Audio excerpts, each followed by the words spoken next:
You know the dealio schmelio. Oh, fuck. Why's my hair look like that, bro? Fuck it, we ballin'. We out here hooping. Okay. Yes, I got the same shirt on because I showered last night. I will take it off tomorrow. Okay, yeah, I'll take it off tomorrow. Would take it off right now for the video, but I don't think that'd be appropriate. So, we're going to talk about the NBA, and then we will get into March Madness again. The NBA, still important to me, obviously. We're getting to the home stretch of the season. Teams are trying to clinch playoff spots and stuff. So, it's kind of weird timing, really, why they do this. But here we go. We got a couple games to talk about. We're going to start with the Rockets and the Heat. It's pretty much Sports Center for just basketball fans. As Fred VanVleet scores 37, the surging Rockets beat a sliding Heat by 4. Two teams that are kind of on opposite sides of the spectrum. One is struggling, one is doing really well. But hey, Miami kept it close, which is why we're talking about it in the video. 9 straight wins for the Rockets, and man, Fred VanVleet looked really good, scoring at a very high level, looking like the Fred VanVleet we sort of saw in Toronto for a while. Obviously, Kel'el Ware is always going to be an athletic player and be a lob threat for this team, so that was kind of tough at times. Really good basketball game, and they have some athleticism themselves with guys like Amin Thompson. Davion Mitchell's a really good defensive player, dude. I love watching him play. I mean, obviously they lost, but still. You look at the Rockets, really weird game for them. I mean, really all they had was Fred VanVleet go for 37. They didn't really need much more. You look at the Heat, really good game for Andrew Wiggins, by the way. 30 points for him. He shot 50% from 3. Kel'el Ware, good game as well. He's been pretty consistent recently. 16 points, 14 rebounds. Made both his threes, shot 70%. Man, Jamie Hawkins is just not a very consistent player. Like, they have Duncan Robinson, Hayden Highsmith, Davion Mitchell, solid guys off the bench. They just got to figure, there's like a weird wild card spot with the Miami Heat starting lineup. Like, Kel'el, Bam, Wiggins, and Hero, when healthy, are kind of locked into the starting lineup.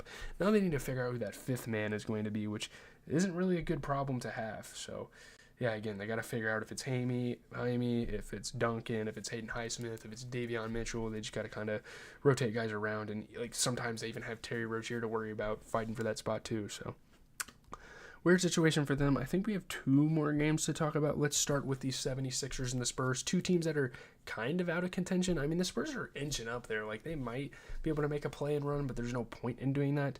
Jeremy Sohan and Keldon Johnson fuel the Spurs rally past an injury-depleted Sixers. They win by 8, man.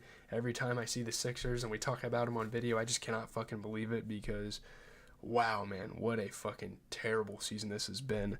But, yeah, man, Jeremy Sohan, Keldon Johnson scoring at really high levels, and they rally. They close on an 11-3 run that wins them the game. Yeah, man, I mean, there you go. Really good basketball here. Keldon Johnson hitting tough bucket after tough bucket. I've always loved watching him play. Jeremy Sohan using kind of his size to get up for some oops. Sixers played pretty decent on both sides of the ball. Like, Justin Edwards was playing pretty good. Harrison Barnes, I love seeing him dunk still at the age he's at. You look at the Sixers, I mean, 23 points for Gershon Yabusele, who's been a really good role player for the Sixers throughout the year. And at this point, we're kind of just letting the role players shine.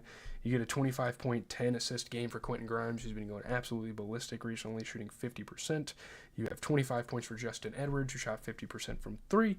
Ricky Council, really good game off the bench, 20 points. He shot 60% from 3, 67% overall.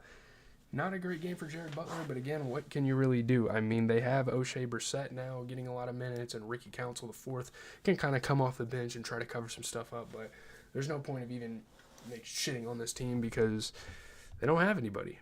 The Spurs don't either, but they were able to get it done. I mean, 23 points for Jeremy Sohan, 20 points for Devin Vassell, who shot 50% from 3. You get a 17-point, 14-assist. What just happened? 17 points, 14 assists a game for Stefan Castle. And again, Keldon Johnson continuing to kind of bring it off the bench. So, shout out to the Spurs. I think I'm getting a fever, dude. I'm getting so sick right now, bro. I hate it, bro. I cannot avoid sickness to save my life. As we're going to get to the Pistons and the Mavs, not a great wash for the Pistons, given that the Mavs are in such a bad spot. But Spencer Dinwiddie and P.J. Washington lead the Mavs past the Pistons by 6. They end a 4-game losing streak. I guess the Mavs are trying. I guess they're doing like a last-ditch effort because they know they're I don't know, though. They know they're not going to make a run in the playoffs, and I guess they know they're not going to be able to tank for a good pick. I guess why not try to win games? That's kind of the position they're in. But Spencer Dinwiddie having one of the best games he's had all year, and PJ Washington, again, just being so consistent and having one of his best three-point shooting nights of the year. He's been great for them, which gives them hope, obviously, for the future with like Kyrie Irving and Anthony Davis coming back next season. But yeah, man, Dwight Powell being a lob threat. Prayers up for Tim Hardaway Jr. He's a huge, huge part for the Pistons, and I'd hate to see them go out on a game like this where you're not really playing that competitive of a team. Hopefully that ankle's okay. Really good basketball. Brandon Williams was hitting tough shots, and so was Cade Cunningham, of course. They couldn't get it done, though. Cade tried to carry. He put up 35 points. He shot 40% from three, 50% from the field. Really good splits from him. That Tim Hardaway Jr. injury definitely hurt them, but obviously guys like Ausar Thompson could have done a little more.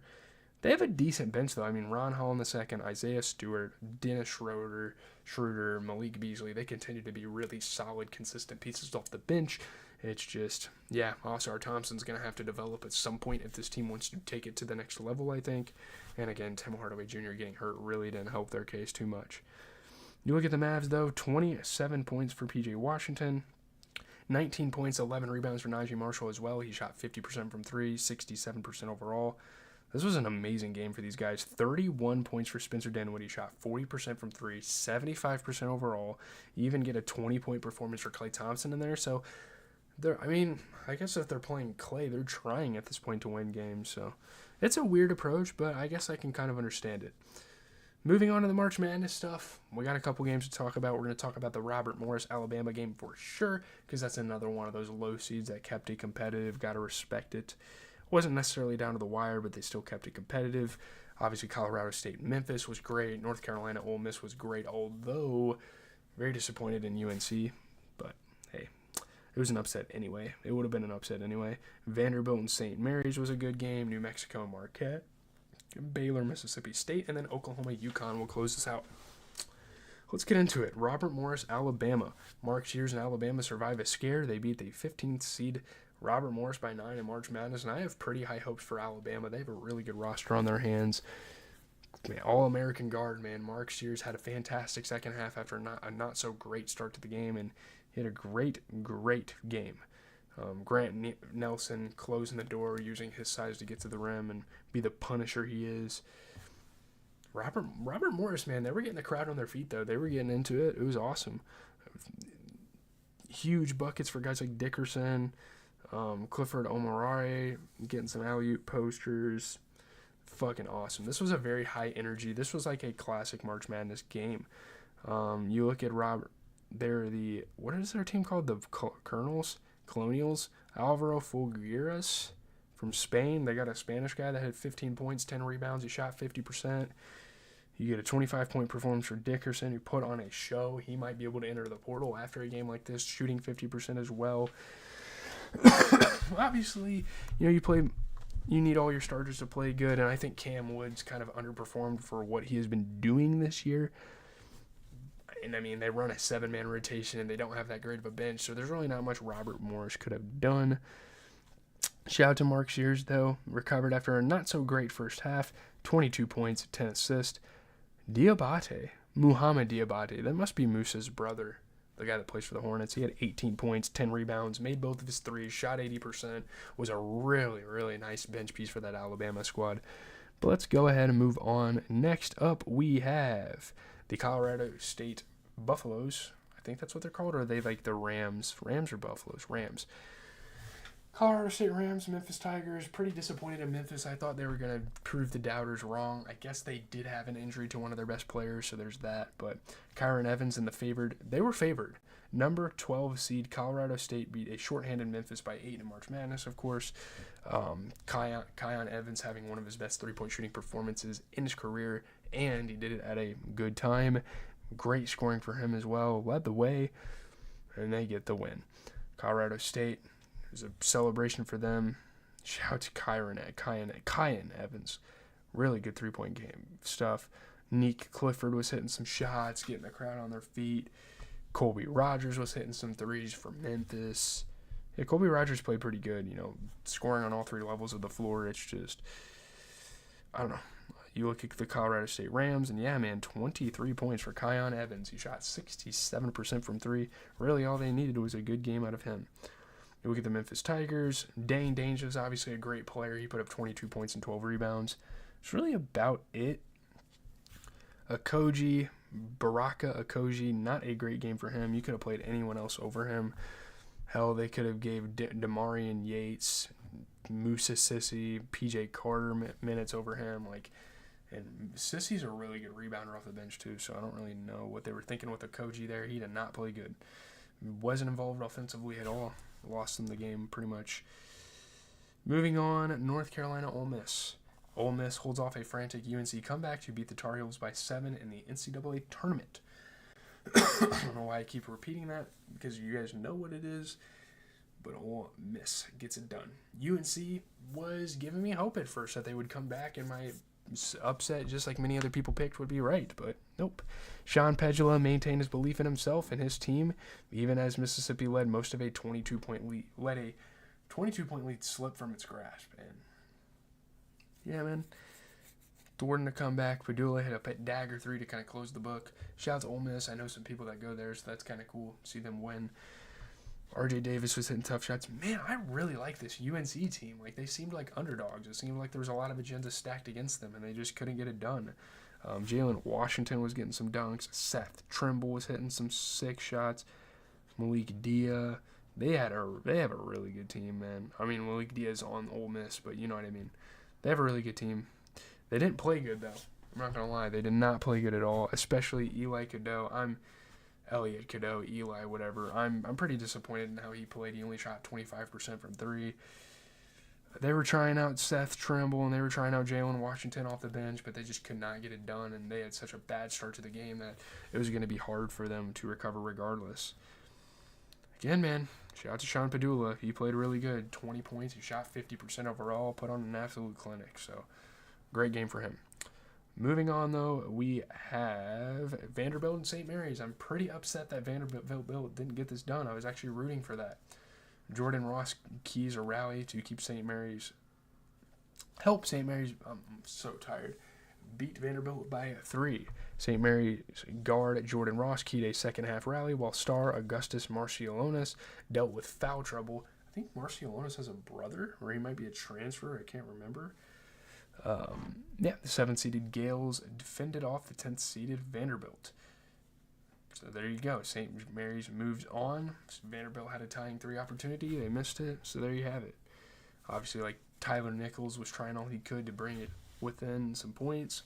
Tyler Tanner was hitting 3s. Jordan Ross had a nasty fucking and one. That was sick. Jason Edwards had some tough shots, but I don't think Vanderbilt played really good. I mean, they were kind of the underdogs, but I don't think they played good. They kind of relied on one guy to do all the scoring. A.J. Hoggard, not a great game. I don't know. I mean, they have decent bench players. They have Jalen Carey. They have Tyler Tanner, Grant Huffman. Carey played somewhere else, I feel like. Did he? Oh, he played at JMU. But look at the Gales, 12 points, 10 rebounds for Barrett. He shot 40% from 3. 12 points, 11 rebounds for Saxon. He made his only 3. Mitchell Saxon's been on this team for a while. He's a long-time St. Mary's guy. He's kind of like their ride or die, like an Armando Bacot type of player. So that's cool to see them get a win with him again. We're going to talk about the rest of the games, the remaining 3 that I haven't even mentioned. So New Mexico versus Marquette. Again, pretty disappointed in Marquette. I thought they were going to prove some doubters wrong here. Didn't do that. Donovan Dent scores 21 points to lead New Mexico over Marquette by 9. Shout out to Donovan Dent. Great scoring night. Number 10 seed. Took control late in the second half. They get an upset. Tough layups for him. Nelly Jr. Joseph hit some tough shots. True Washington was playing really good defense.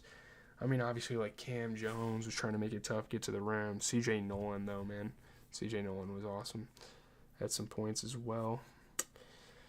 Yeah, shout out to the Lobos.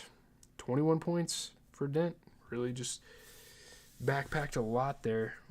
You look at Marquette. I mean, shout out to the effort from David Joplin. He tried 28 points. He played incredible. He shot 60%.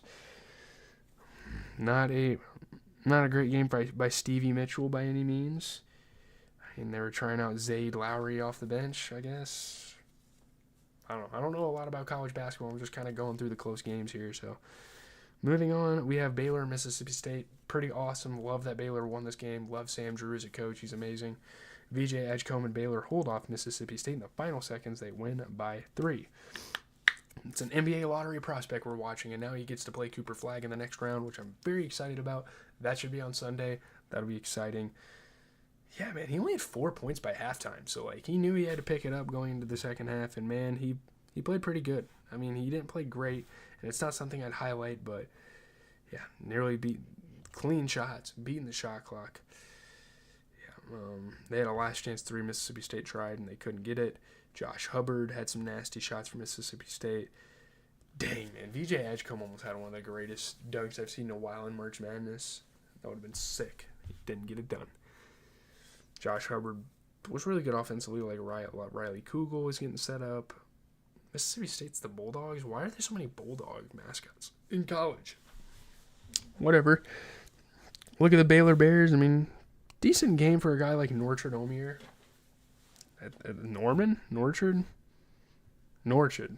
12 points, 10 rebounds.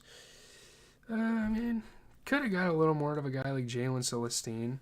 I mean, this wasn't a super, like, under-average game for him by any means, but, you know, they had Jeremy Roach on the bench. I think he used to play at, like, Kentucky or Duke. Duke, yeah. I remember Jeremy Roach. So that's kind of cool. I don't know why he transferred. I guess because they were bringing in so many prospects and he wasn't playing. I don't know.